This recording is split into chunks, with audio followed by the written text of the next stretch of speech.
Hello, everyone. I'm Twilight Greenaway. I'm Tanya Holland. And I just wanted to say the name of Tanya's book, which is long, and I want to make sure that I get it right. The book just came out last month, and it's called Brown Sugar Kitchen, which is also the name of the restaurant that she runs in West Oakland. And the subtitle is New Style Down-Home Recipes from Sweet West Oakland.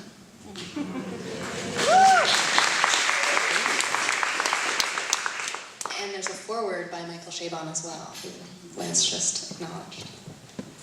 It's pretty amazing. I'm really grateful for that piece of work.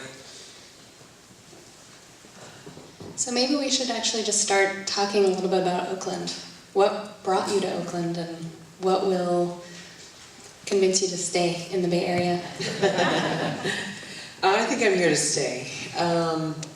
Well, I was in New York, and I wasn't finding the opportunities that I wanted. I really wanted to own my own restaurant, and that wasn't happening. And I was on TV on Melting Pot and the Food Network, and a friend said, it's a good time to write a cookbook. And I just couldn't imagine writing a cookbook and living in New York City. So I started thinking about where else I could live. And I never lived in this food capital, and I always kind of wanted to. So I just started looking. I had some friends that lived in the Bay Area, and I visited. I'm like, yeah, I think this might work. So I moved to San Francisco for about 6 months, and I really didn't like it. It was cold, it was dark, there was not people on the streets, and it didn't have the diversity that I was looking for. So a friend needed a housemate in Alameda, and I moved over there for almost a year and wrote my first cookbook. It was a great place to write a cookbook, but then I was getting a little too isolated. So I had been working in Berkeley and on the street, as a matter of fact, at Le Teatre, and then just driving through Oakland and realized that Oakland just felt like the place I needed to be. So I moved there in 2003, and I thought that there was an underserved market there and that my niche would really go well, and so I decided to just, try to find people to help me open up a restaurant. So let's talk about your niche a little bit. You do soul food, but it's generally on the California side. Yes. Of that spectrum. There's a lot of fresh vegetables. Local, sustainable, whenever possible. I definitely embrace that. I was cooking for chefs in back east that valued that, plus training in France and kind of being at the source, and people cook like that very naturally. So it's always kind of been a value of mine. Are you seeing soul food as is soul food having a moment, do you think, more generally? I know here in the Bay Area it wasn't around too much, at least in Berkeley. Yeah. Until fairly recently. I don't think it's had its moment just yet, the way that I'd like to see it. When I was coming up, as a line cook and even working in the front of the house before I went to cooking school, I always felt like, it's a cuisine and a genre that's kind of been overlooked, not quite given the same respect as other ethnic cuisines, and also it hadn't been kind of modernized and elevated. Like I saw people, and I said this even, almost 20 years ago before I went to cooking school, to Bobby Flay, who I was working for. I said, I want to do for soul food what you've done with Southwestern, kind of elevated and modernized it. And I said the same to Mario Batali, who was kind of hanging out around there at that time, and I was lucky enough to know. And that's just been a goal for me. I felt like people got the food right, but not the room and the service, or they got the room right, but then the food wasn't there, and I just wanted to get all those elements together. The food, the service, the space, and so I'm hoping that the moment is still, to come, because there still aren't any, soul food restaurants, chefs that are Food and Wine Best Chefs were not nominated for James Beard Awards, things like that. When I see a restaurant of my genre in that caliber, then I'll be happy. It's a goal.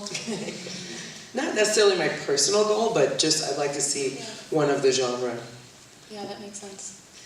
Do you want to talk a little bit about the space that you've set up at B-Side, which I'm a huge fan. I don't know if you guys have been to B-Side. It's on San Pablo in barbecue row. Yeah, Brown Sugar Kitchen gets all the love, and I'm really grateful for that.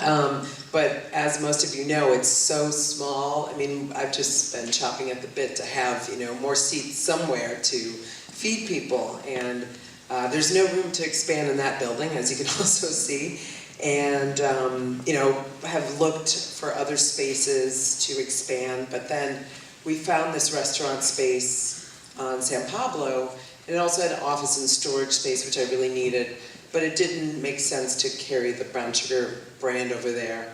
And it is an old barbecue row, really, in San Pablo, and there was a smoker there, so it just seemed like a no-brainer to me and my husband. And so we have B-Side Barbecue, and it has 27 seats. It's pretty small. We have a lot of takeout business, but next door, it's kind of developing very organically, the same way that Brown Sugar Kitchen did. People ask, why did I choose Oakland or West Oakland? I'm like, it chose me. It's not really, we moved to the area because it's what we could afford, but I was looking to open up in downtown Oakland or somewhere more densely populated or where there was more, disposable income, but the opportunities weren't there. So I just, I went into this neighborhood.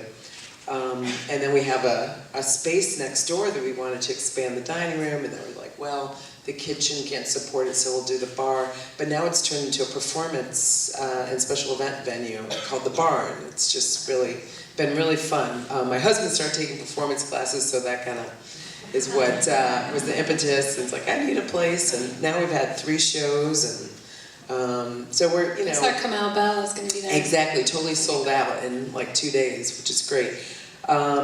So, this sort of like involvement in the community and all this stuff, it just, again, it's just kind of happening more organically. It's not like I have this big like political agenda, but I do like that because of the work that I do, having a restaurant, it does bring people together, and that's the part of it that I like, and it doesn't matter who you are, where you're from. I always wanted to create a very accessible concept, and I'm just happy that it remains that way, considering how small it is, that we still get a variety of people in the room. So let's talk a little bit about that accessibility, which can be really challenging when you're trying to elevate and modernize, like you were saying. Yeah. And also when you're trying to use really high quality ingredients. I know you use better meat than the average barbecue place does. You source from Prairie Ranch and from Nyman Ranch, and so that definitely sets you apart. Do you want to talk a little bit about that? So we do. So I mean, that does, being in the neighborhood makes it accessible to, everyone around us, but the price point that we have to charge because of the level of ingredients that we choose does kind of put up a little barrier, but I don't want to serve, food that, as they were talking about earlier, genetically modified foods or anything like that. So it's sort of, we just try to have a balance to offer something, for everyone. We just want everybody to feel comfortable coming in. I know that there were restaurants when I was a line cook in New York. I love that I could go there and get a burger, my line cook wages, but I might be sitting next to, a chef or someone else who has, a lot more means, but we could still be in the same restaurant, having a very similar experience. That's kind of what I always wanted to create for people. Seems like you're on the way to doing that. I hope so. So I should say I know Tanya through the organization called Les Dames d'Escoffier, which is a group of women in food in the Bay Area. I've had the pleasure of being at a few events that they've put on, and I just wanted to hear from you a little bit about your experience as a woman in the food world. I know it's a tricky place to be. Yeah. Well, I'm glad you mentioned Les Dames d'Escoffier. I'm very proud to be the co-president of the Bay Area chapter. I learned about it when I was in my early 20s, and it was sort of this organization that I aspired to be a part of. You have to be invited, and it's not a secret society anyway, but it's for women who have excelled in food, wine, hospitality, and a lot of my heroes are in the organization, and it's great to have a chance to meet them. Next week is the conference, and it's in Boston this year, and it's like band camp for me. I can't wait to go. I get to introduce Sarah Moulton, and I've just met like all these great women who have accomplished so much, and also to be around like-minded, and it's very collegial, because as a small business owner and a chef, it's very isolating you don't really get to hang out with your colleagues. I think a lot of people think from all the TV shows that we all just hang out all the time, but we don't. At 2 in the morning, maybe. Right. We don't get to do that. And yeah, there's been a lot of challenges along the way, you know, being a woman in the kitchen, or in this business in general, and a woman of color, and I just, you know, I know that I've always seen it though as an opportunity, because I didn't see a lot of people that look like me in the business, even though I knew I really wanted to be in this business and it was possible. So my thought was like, well, I'll be the role model, I'll be the mentor for the next generation. And you know, that's kind of what motivates me and inspires me to do more. I mean, some days I'm just like, I'm done with this. This is hard. Like, my dad was right, I should have gone to engineering school.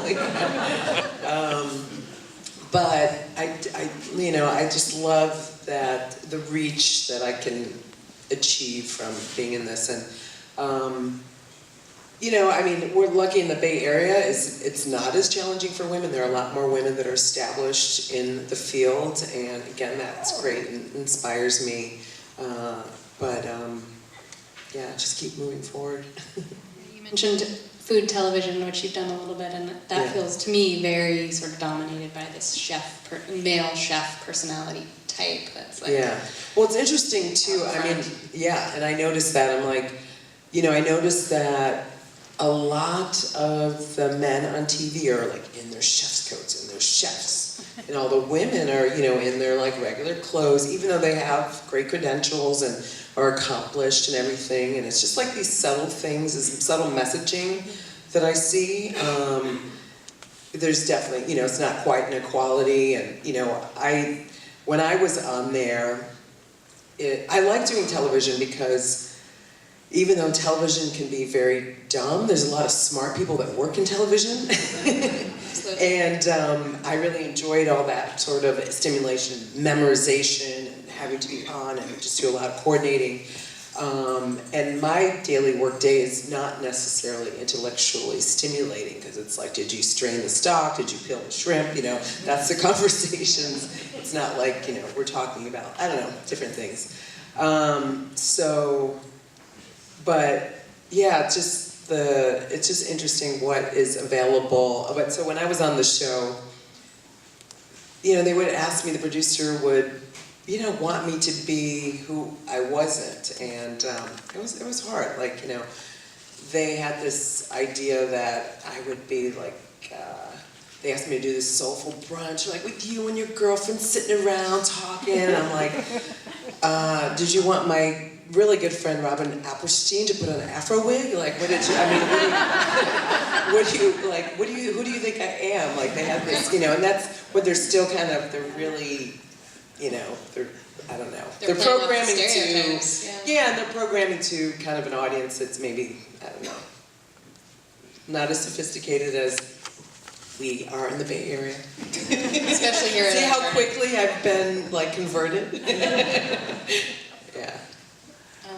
So, were you a morning person before you opened up a breakfast restaurant? No, I was not. I don't know why I opened up a breakfast restaurant. It wasn't really a goal of mine. And I had worked some brunches in the past, but I definitely would not call myself a morning person. But to me, the space dictates the concept. And I always am puzzled when I see people really trying to force concepts into neighborhoods that don't work, or locations that don't work, or buildings, and because of their ego. And really, Brown Sugar Kitchen, like I said, it's a reflection of, you know, I had this other concept that I was working on that was more of a high-end Creole bistro, and I was really passionate about it, but when that space became available, I knew that I had to do something that was more accessible to and respect the people in the neighborhood, as well as people who might come from outside. And also, it was kind of desolate over there, and I knew it wasn't going to be a dinner place, so breakfast just made sense. And I had to get in my car to get a cup of coffee, so I wanted to do really good coffee and some baked goods, and you know, I had no idea that it would become what it has become. So it's kind of interesting. You have this great, I think it's great, the introduction to the book, or I guess Michael Chabon's is the introduction, but your introduction is this description of your morning routine. Yeah. Which I did start at 6? Yes, 6, most days 6, some 5:30s on the weekend. Yeah. Get on and Oops. that on? Yeah.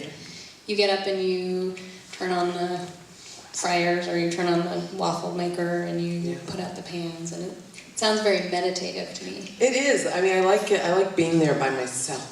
It is really meditative. It's like, oh, there's no one here yet, you know, and if I do work, I'm trying not to work on the line as much anymore, but if I do, that's the shift I prefer now, because I can get things set up the way I want them, and just in order, and, you know, even though I have this sort of, you know, I applied to all engineering schools, and my dad thought I should be an engineer, and I just really didn't like the courses or anything about it when I got there. But my husband's always saying, but it's a feat of engineering what you're doing. You know, you're like, this the flow of things and getting the food out and organized with 6 burners, a 30-inch flat top, and 3 waffle makers. And we serve 400 people on the weekend days sometimes, you know. So I always imagine what I could do with more, you know. And I'm working on that, so. Good to hear. Yeah. Do you want to zoom out for a minute and talk about what's inspiring you right now in food, in the Bay Area or otherwise? Sure, I guess. I take my inspirations from so many things. I mean, just like, not just food, but, you know, fashion, music, environment, lighting. Just, you know, I just like noticing everything that's kind of going on culturally. And yeah, so I just... Is there anywhere you really want to go and eat? Is there anywhere I want to go eat that I haven't eaten? Yeah. You know, I was in the past 2 days, I went to 3 new places. I was pretty impressed with myself. That doesn't always happen. So I think my list is definitely dwindling down. I'd like to go back to Europe. It's been a long time since I've been in Europe, like since '99. So I'd like to go back and see some of the things that are happening in Spain in particular, but also in Paris. And yeah. Some exciting things going on. Yeah. Let's see, what else? This is a funny question, but why is Blazing Saddles playing in your restaurant in B-side all the time? It's on this loop, and I actually think it's really great. It kind of feels like an art piece. Yeah, it's on a loop with 3 other cowboy movies. So I guess I just always get there when it's on. My husband and I have had a lot of fun putting together concepts. We actually have another really cool concept that we'd love to open in Oakland one day. But when we came up with B-Side Barbecue, you know, we found the space, decided we wanted to do barbecue, we think about the name. I think I came up with B-Side, like the B-side of a record, like the B-side of BSK. My husband's a musician, so he was really excited about it. But we just told his brother, who lives in Connecticut, about the barbecue spot. He said, oh, you're going to have some cowboys? I'm like, cowboys, okay. So we started thinking about it, and you know, we are also very conscious of wanting to embrace the community, acknowledge people that came before us, and the heritage of Oakland. We feel like, you know, a lot of new places were opening, but not really acknowledging that. And there's been a black cowboy parade, you know, in our neighborhood for years, and, you know, there's a lot of black cowboy history. So we decided to, my husband got online and found all these black cowboy movies, and there was like a definite genre, and people come in who are like, oh, I used to watch those with my dad Saturday afternoons, and so there's one called Harlem Rides the Range and Bronze Buckaroo, and then we're like, those would make great drink names. So then we created drinks after them. But then we put Blazing Saddles in the mix because we just had to, and people love it. And you'll see people sitting at the table like mouthing the dialogue because they've seen it so many times. And it's really fun. So that people kind of like get a little, you know, twinkle when they see it. So we leave it on. Does anyone want to ask a question of Tanya Holland? Yeah, right. I'm just waiting for the mic. Hi, middle-aged white Jewish lady here. What's the difference between a soul food brunch and just brunch, except for the bagels and lox part, I realize? Well, my husband's Jewish, so I've dealt with some middle-aged Jewish people. And we can talk, yes. And I'm from New York, so come on. And we just put together a soulful Seder, which will be in the March issue of Sunset Magazine, so make sure you check that out. Yeah. You know, what is the difference between regular brunch and soulful brunch? I think people have certain expectations of soul food, always like a cornbread and cornmeal and biscuits, and they expect this richness and this comfort food, and we definitely give people that, but I think, as Twilight says, because we use good ingredients and we use really clean fats and things like that, and a lot of vegetables, that makes ours, differentiates it a little bit more, but what makes it soulful, I guess, is just the ingredients that people expect from soul food. Whether it's the fried chicken, and I had no idea that I'd be frying so much chicken in my professional career. But we get really good chicken, and use organic flour and rice bran oil, and that's what makes it soulful at Brown Sugar Kitchen, at least. So I hope that answers your question. chicken and waffles, I've heard that is like an inherently Oakland phenomenon. Does it happen outside of Oakland? It definitely happens outside of Oakland, but Oakland just seems to be in love with it. When I moved here, I went to a place with a food writer, and she's like, "Oh, I'm writing about this place, I want to take you."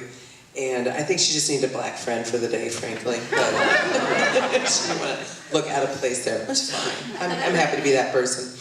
And so we went there, and I was like, I could do this better. So, I don't always say that like everywhere I go, trust me. But I definitely felt that, and we were doing, before we opened the restaurant, we did a birthday breakfast for a colleague of my husband's, and she wanted chicken and waffles, and I'm like, okay, I'll leave this on the menu when I open, and started with one waffle maker, and people were coming in and ordering at 7 in the morning, and couldn't believe it. And then I heard about Roscoe's in LA, and I guess it's a big thing down there. And now, it started, I believe, in the Harlem area or in the South, sort of like where the musicians were traveling around. And now it's big there. Now it's kind of big everywhere. But I felt like Oakland really, they were pretty excited about it. I have a question. Over here. Oh, okay. So, in the last 3 years, 200 restaurants have opened in Oakland. In Berkeley, there's one restaurant for every 300 residents. And I'm sure it's even, more so in San Francisco. I was wondering if you can sort of talk about what you think is leading to this, craziness, and do you think it's sustainable? That's a good question. The craziness. Well, there's a lot more people residing over in Oakland now, so I think, people need places to eat. When I got to Oakland, I realized there was sort of like this high-end level, and then there was like, ethnic kind of fast food, but there was like really nothing in the middle, and I think there's a lot of stuff in the middle kind of opening. I don't know if it's all sustainable at the rate we're going at, especially with the minimum wage issue and the cost of doing business and being small business owners. It's just, there's so many challenges, and hiring people, and being able to maintain that, as well as I don't know that there is enough people to really support all of these restaurants, but I don't know. It's kind of it's a complicated thing. It's certain concepts work for. There's so many factors. I love the interdisciplinary quality of running restaurants. There's just so much to think about. But if you're, someone who's just focused on the food or just focused on the decor, and you don't have people in your organization that look at everything, it's challenging. I don't know. I sometimes think about Gen Y as the generation that will not own a house, or no one will be able to own a house because they've all just eaten in restaurants in their 20s. I don't know Could if be that's right. true. There's a question up front here. Hi, Tanya. Welcome. Oh. It's great to have you here. I have a question. What's a good time to get to your restaurant so you don't have to wait in that crazy Oh my line? God, I hear that question so much. I don't know, in the morning, we open at 7 a.m., so 7 to 10 a.m., Tuesday through Friday, and Tuesday through Saturday. I would say even on Saturday, if you get there before 10, it's not too bad. Sunday, 8 a.m., there usually is a line, but, just don't come with like 5 of your best friends, and you'll have better chance of getting in faster. It's the large parties that really kind of put us behind. But now, let me tell you about something that showed up yesterday. My host told me that Saturday there were 2 parties that were using this app called something Fetch It. I guess you hire people to stand in line for you. No, we're gonna put the kibosh on that, you know, because then they show up, like, because somebody's been waiting in line for them for 2 hours, and then it looks like they just rolled in, and it looks bad on us. Don't try that. Yes. First of all, thank you for your restaurants. Oh, Really, thank you. I appreciate them, and I appreciate your honoring of Oakland Thank and you. the restaurants. And forgive me if this is a question that is just crazy, but I was wondering what you thought of the whole Thud Kitchen.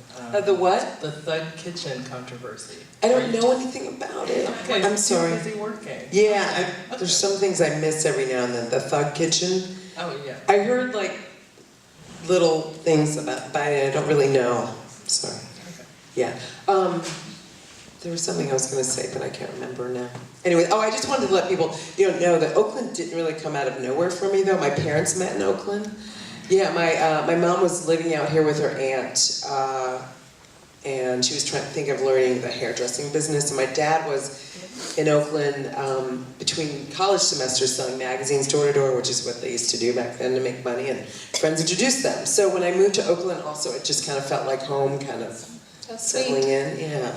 Anyways, there was a Do we question. have time to take one more? We gotta wrap it up. No? Okay. Well, great. Thanks, guys, for coming out.